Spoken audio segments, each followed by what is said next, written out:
Good morning, Coolest Coast. It's time for Coffee with Kristin and Tina. Good morning, everyone. Welcome to this episode of Coffee with Kristin and Tina. We're your hosts. This is Kristin Odell. I'm Tina Prigge. Somehow we are matching again. I feel like we planned this, Kristin. I'm representing for Lincoln today because Grace has a softball game in Green Bay tonight. Of all the colors, you picked red too. I know, it's so funny. We are connected somewhere in our minds and we don't even know it. Right. Well, speaking of the color that you're wearing, I just want to pull up a picture because you're wearing kind of a similar color in this. I am. That's my hot pink blazer, which I have not worn in Manitowoc until that very day. Mostly because it's very bright and I feel like, so I'd love comments on this, but I feel like if I were to wear that out on a night for dinner in Manitowoc, people would look like, whoa, that's a very bright blazer. What is happening? I feel like there would be looks around the pink blazer. And I did wear it for most of the day that day. I went to a softball game in that blazer. People did make comments. It was mostly positive. But you got to represent when your kid is doing something, right? Absolutely. Yeah. And this is my beautiful middle Josie, who made her main stage debut last week with Legally Blonde and True Theater.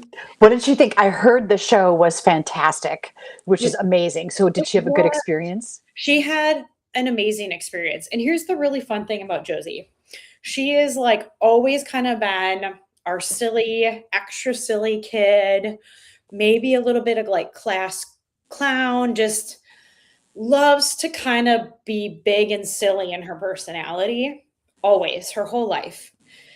And I feel like on stage, she gets to 100% do all of that plus. Like it's applauded when she's extra. Yeah. You know what I mean? Oh, and that felt so good, I bet. Yeah. So, I mean, she was dancing, she was making faces. There was one scene where she was like serving wine at a college party and she was just like rocking it. And Doug and I are like, it's so cool to see her doing that.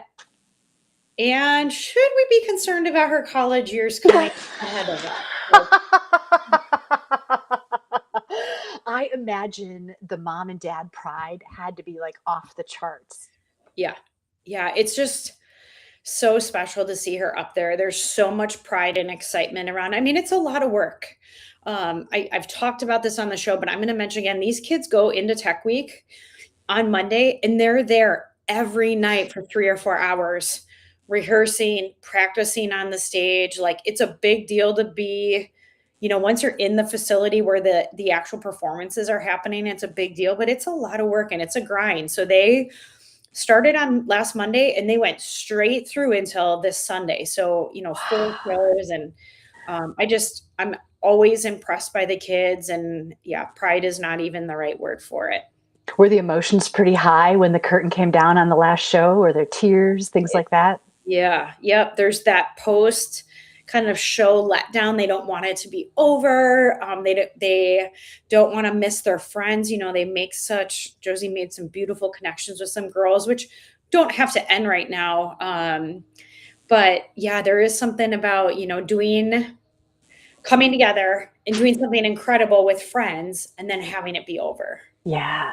And there's nothing, I don't know, that replaces that sense of being applauded from the audience when you're standing on stage too, for some work that you've done. Right. Absolutely. So she's totally got the bug. This will not be the last time you see her on stage for sure. And I love that for her. And, we know the value that live theater brings to kids. And I think Grace, we talked about Grace going to nationals for her business event last week. Like, I think these are all things that prove that, being in that experience and being in that space where you're public speaking and acting and doing improv in the moment when things don't go right, that lends itself well and gives you skills for all the things. Yeah, you're right. That improv ability when things don't go as planned, which, well, I mean, let's face it, so often, right? You can't possibly predict every conversation or every interaction. That Yeah, is a huge skill to have. right, right. So kudos to the cast. Here's something else funny that happened. I texted you this. Yes, and that's why I still have the picture up. I wanted to ask if there's a post-it note on your jacket in your closet because I So understand. we were at the show opening night, and intermission comes, and I see Tina, your mom and dad in the very front row. Their And favorite place. I'm going to go down and say hi to Diane and John before I get back to my seat. So I go down, give them hugs. Your dad was so cute. He's like, "Do you want some gum?" And he gave me enough gum for all the little kids that were sitting with us. It was just sweet. Aw. Your mom says to me, "Hey, when you die, can I have that jacket?"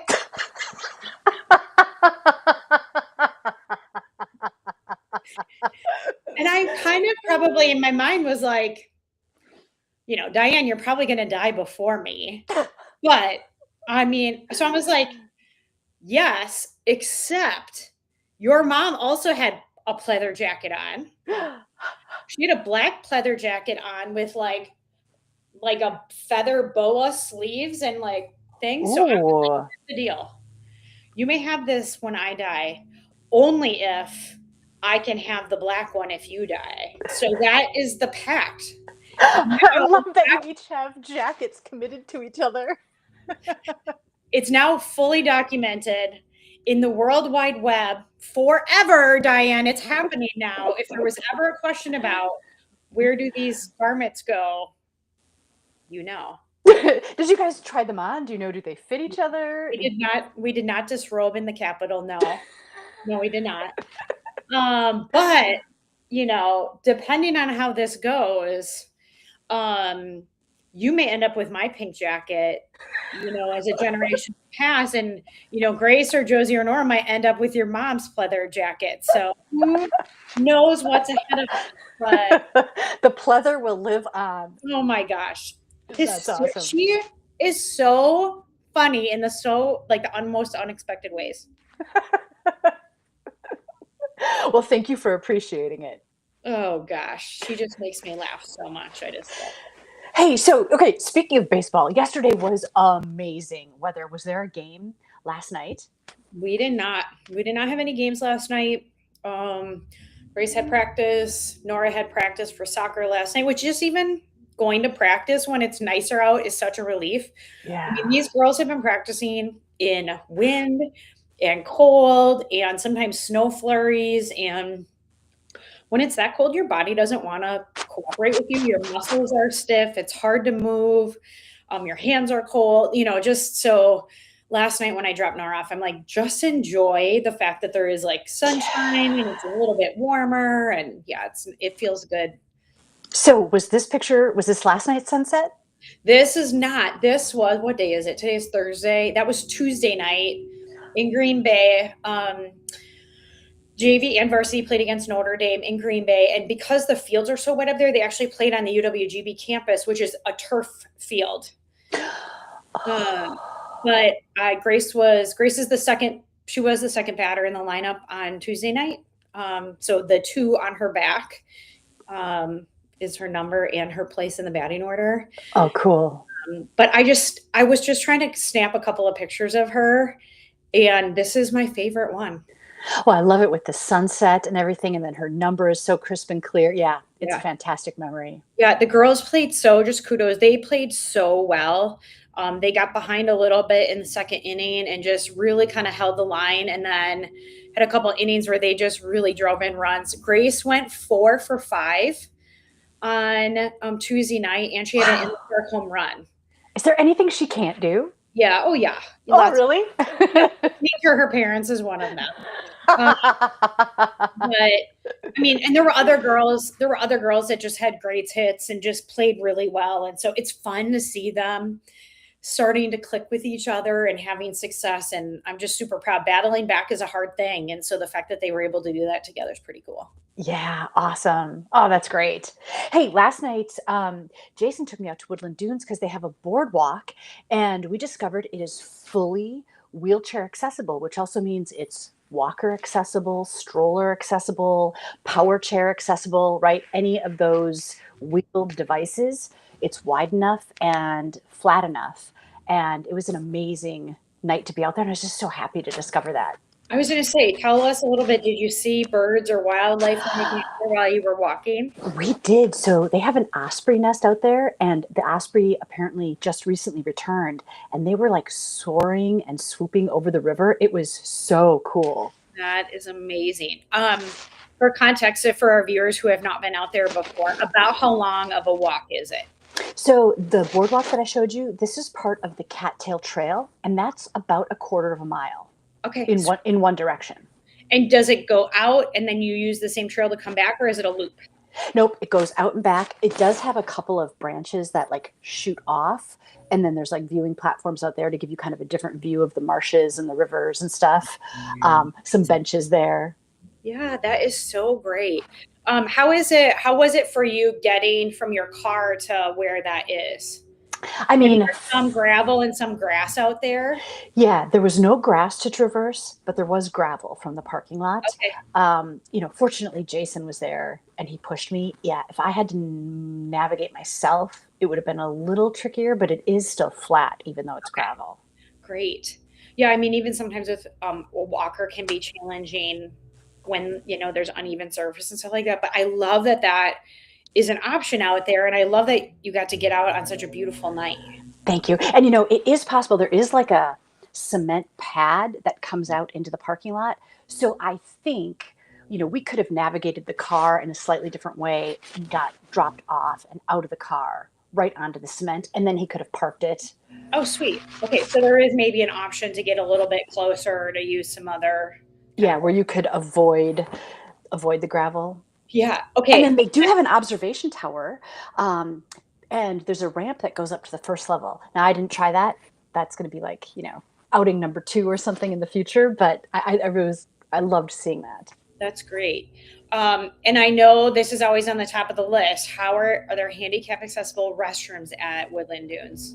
There are in the building. So Okay. if you're there during their business hours, there are push button doors that open the main doors, which, it's amazing. And then also on the bathrooms, which often get overlooked, they Yes. have the automatic doors. So Very nice. yeah, in the facility, you can be 100% independent.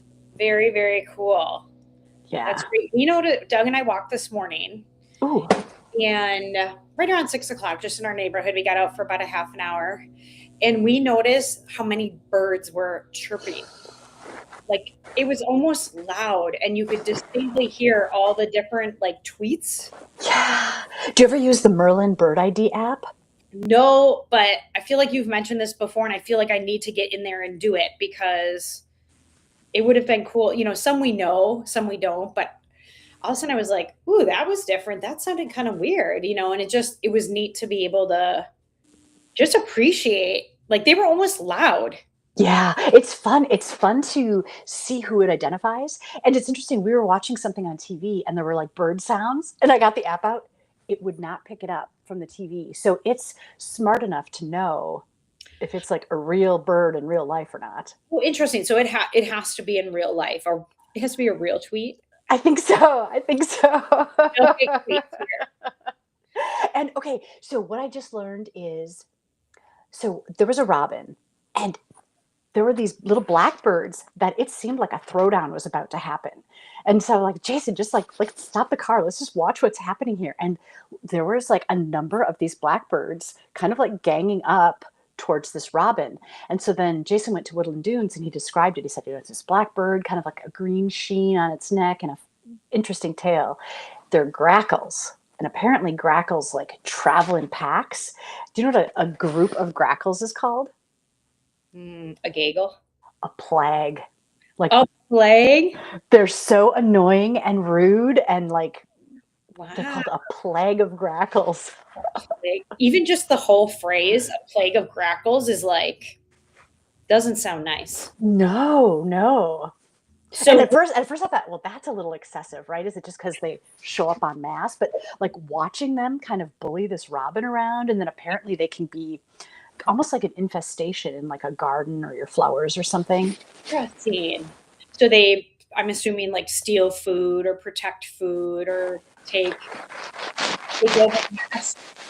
I don't know.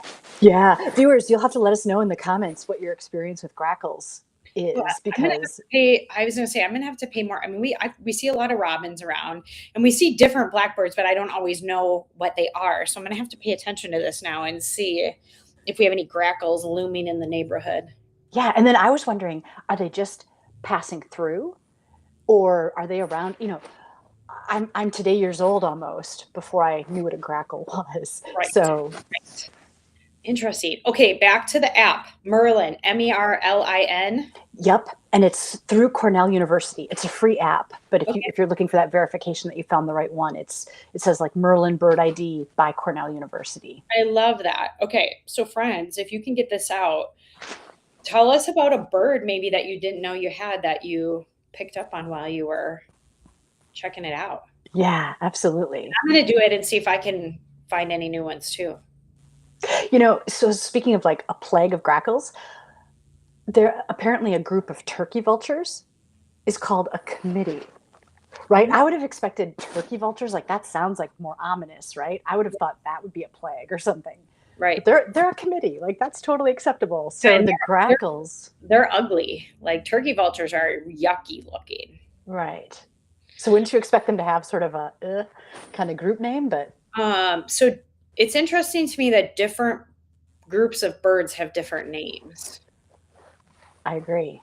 I'm wondering if there's a list out there. I would like to know because, like, I'm sure aren't they there must all be. called flocks?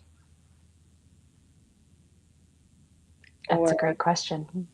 like if a turkey vulture is called a committee, or is a group of turkeys called a committee? Turkeys might be a gaggle, Or or what about eagles? oh, eagles is different. Like owls is a parliament of owls. I don't know if eagles hang out together, so they might not know. I'm not sure. I don't know what eagles are, but that's probably something more grand, I would imagine. More grand than parliament? What is grander than that? Right. The gaggle or the group of eagles is called the Supreme Court. Now we need to know. We need to know. I was going to say, if we can find a list online of this, then I'll post it, or somebody else maybe will beat me to the punch. And it's not just birds that have group names. So, like, I just recently learned that a group of otters is called a romp of otters. Isn't that so cute? That is super cute and fitting. I mean, I get that other animal types, are called different things, right? But the fact that birds are not all called the same thing is interesting. Like Oh, the species family, there's like gangs and herds and, whatever. right. Right. Yeah. Like you hear of a pack of dogs, but you don't hear of like a something something of Labradors, right? Or a, Yeah, so a pack of wolves or, like it's usually very species specific. So why is it maybe it's just because there's so many birds, but like why is it all of a sudden different in birds? I want to know like why aren't they all called flocks? yeah. And now I want to know what a group of flamingos is called. I hope it's a disco. Ooh. You want me to look it up right now? Sure, sure. Let me do it. You keep talking. I'm going to hold something up and I want you to speculate on what you think it is. And then I'll Okay. come back. It's a strawberry. Yes. And Yes, and it's a strawberry. Is it squishy? yes. Okay, it's a squishy strawberry. Is it a pillow for like a 20-minute cat nap in the middle of your workday? No. You're going to love the group of flamingos. What is it? It's a flamboyance. Of course it is. That's awesome. A group of flamingos is called a flamboyance. That's fantastic. This is a Oh, squishy. mm-hmm. Can you see it? Oh, yeah. It is like a, kid. Apparently, kids think they're so stressed that they need all these things to help them relax. I'm not being disingenuous or not thinking that kids need stress, but I think it's comical in the face of like the things adults handle that kids think they're stressed. But yeah, this is a squishy. And so you're just meant to squish it? You're just meant to, squish it. Apparently it's Did I see you sniff it? Does it smell like a strawberry? it maybe has some sweet smell, but I don't know if that's because lotion or something perfume has been applied to this or if it is because that's actually what it is. But yeah, so this is squishy. These are all the rage. There's these things which I couldn't find one this morning, called a Nido, which is a little like cube that has a very firm, this one's pretty firm too, interior that kids just love and adore. And it's not making a squeaking sound or anything, right? It's not a dog toy. Nope, not a dog toy. So what would you think if I showed you this one? Is that cheese? It is a cheese. Also a squishy. Now this one you can see, this one doesn't like, this one there's something that like it kind of holds the shape a little bit, or it's the squish is a little more firm. This one's a little more like Bounce back. rubbery, bounces back. So it's not maybe as, I don't know if you like that kneading, thing, that these might be different. What's interesting is they're both so large. Like you can't just have it in your pocket or something, right? Like you have to. This you can see, I have pretty big man hands. You can see, yeah, this one is definitely big. No, Doug, by the way, these are great. Nora probably got these a month ago. And Doug is like, I hate all these squishy things laying around. I just could throw them all in the garbage. He's not desensitive to kids things, and I was like, ha, ha, ha, ha, laughing. And then a little bit later, I saw him, he was watching TV and he was like this. And I was like, are you cuddling with the squishy? And he's like, I forgot that it was there. Isn't that great? It was like his emotional support squishy. That's perfect. Okay, I got one more for you. I'm trying to get the logo. How about this one? Does it twist too? Yeah. Oh, wow. Wow. And here's something else. This is a big one. Obviously, you can see it's quite large. But Pine River Dairy has the mini versions of this. So if you've really wanted your own butter squishy, Pine River Dairy, they at least had them last Friday. That's what I'll say. I don't know. I have to say, watching you squeeze the butter, there's something satisfying about that. Like It looks like it would feel good to do that. Yeah, it does. And I could see like having it on my desk, like if I was doing homework or something, where you have to think, where there's like a lot of, right? Like being able to just like squish to really focus your thoughts, right? Like sometimes if your hand is doing something extra, I could see the value in that. I mean, it's kind of, like holding a pen when you speak or, doing that thing. But yeah, maybe a little bit more satisfying. I don't know. I think out of these three, this one's pretty good, but this one's like really big. I think this one is probably the most satisfying to me just because it feels nice. And this one is not that dirty yet. So here's the other thing about it. As a parent, they like kind of have this like grippy texture. And so they like pick up all the things. Like, let's see if I can you see it? Yep. You see the buzz and the gunk on there? So it's like those little slappy hands, those little like gooey, like slappy hands. They like get all the lint and dust. This one is not too gross yet, but the other ones are disgusting. Now I did hear you can wash them. And I also heard Nora inform me this morning that baby oil, wiping them with baby oil takes all the gunk off. Good to know. So there's hacks. I don't know. So I feel like when I was in school, what we did, right, was you would just chew on a pen. And so like, I mean, every pen that I owned had been chewed to death. Having a squishy would be much more hygienic and better for the utensils, right? Probably, yes. Yeah, you're probably not wrong about that. Yeah. Hey, we were talking about theater and performing, and I think we talked previously about the movie Song Sung Blue. I just have to tell you, I was very excited. I got to meet Claire Thunder Sardina. So she and her husband were the inspiration for that movie. She herself is an amputee, and we were both at the same event. Actually, I was speaking, and as I started, I realized she was sitting in the front row, and I hadn't met her yet. And I was like, so nervous, like, oh my gosh, right? Because seeing her represented, she was played by Oscar nominated Kate Hudson in the movie, right? Amazing. And just seeing that performance, I cried, I was inspired, I was moved, right? So like all of a sudden here the inspiration for that is sitting in the front row. And so I went up to her after. I'm like, I just have to introduce myself. I'm so inspired. She's like, no, I'm so inspired by you. And we had this great like little love fest. It was, Was meeting her what you imagined it to be? I thought she, you know, might not care.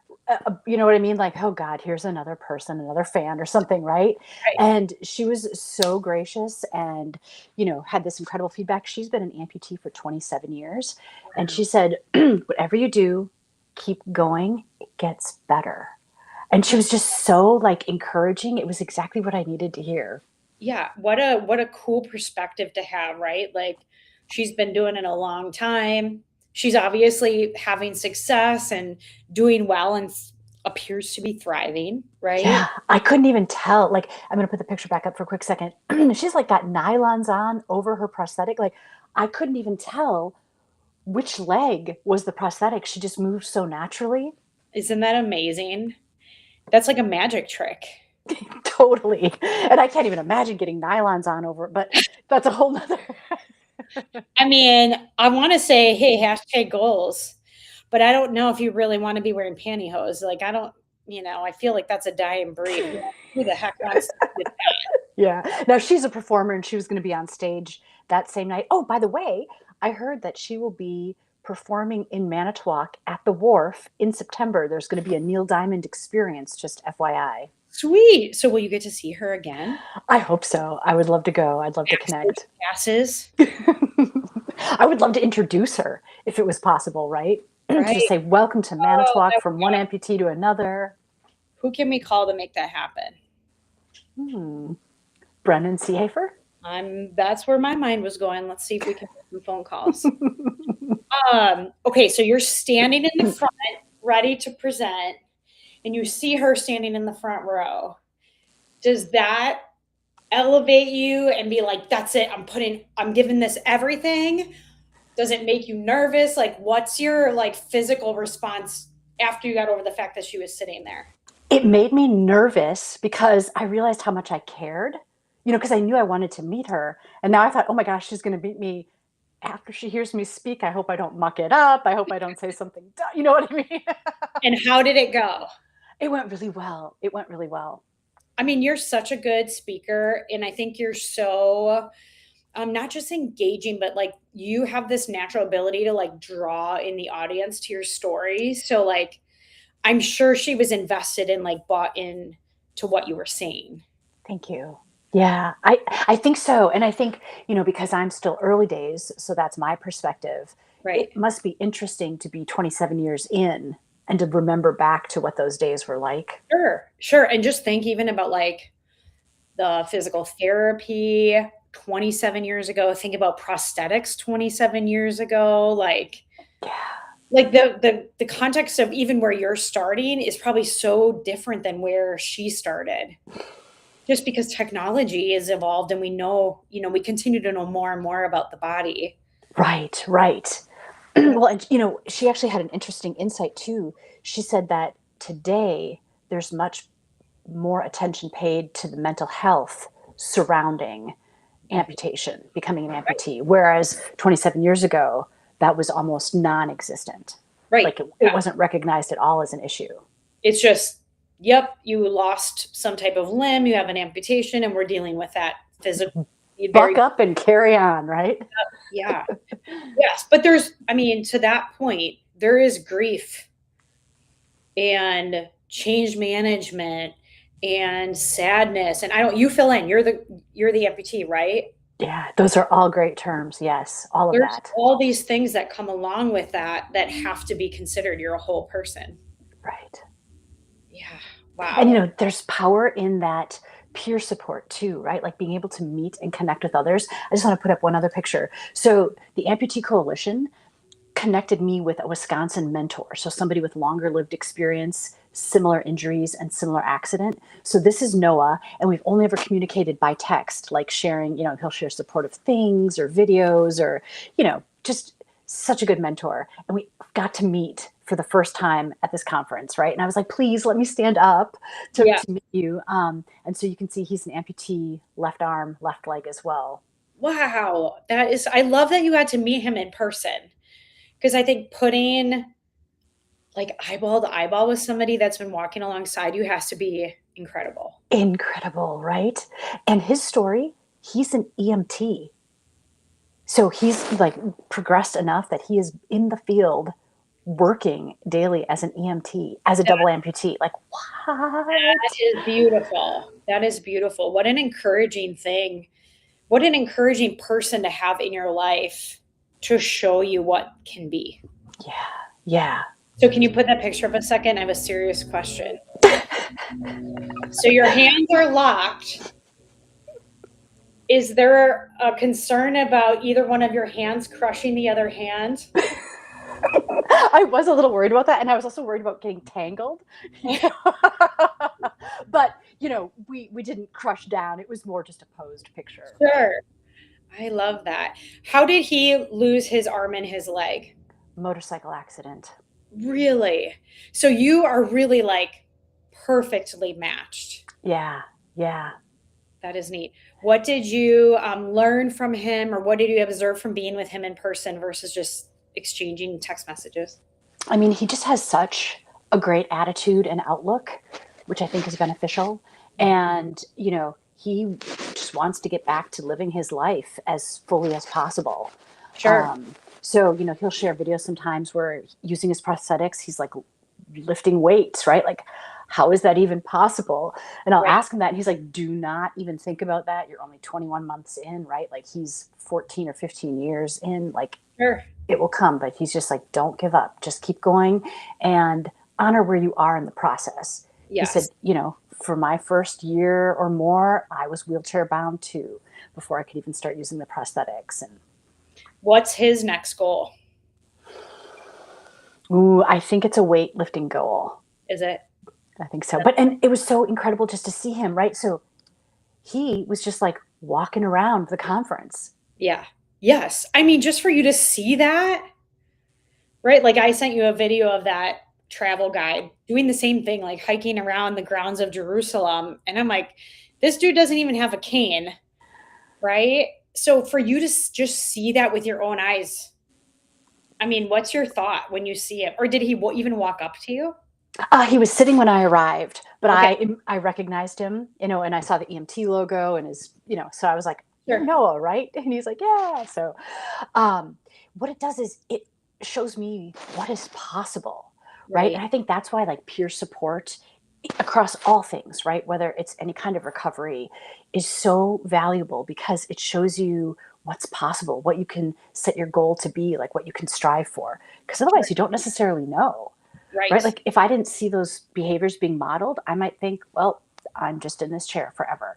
Right. But, gosh darn it, I know what I can strive for. Right. And I think I watched a podcast this morning. It's a Simon Sinek one. They were talking about mentorship, and they were talking about how important it is to have mentors in your life that can provide guidance and ask you questions and kind of challenge your thinking as either a younger person, a less experienced person, whatever, fill in the blank.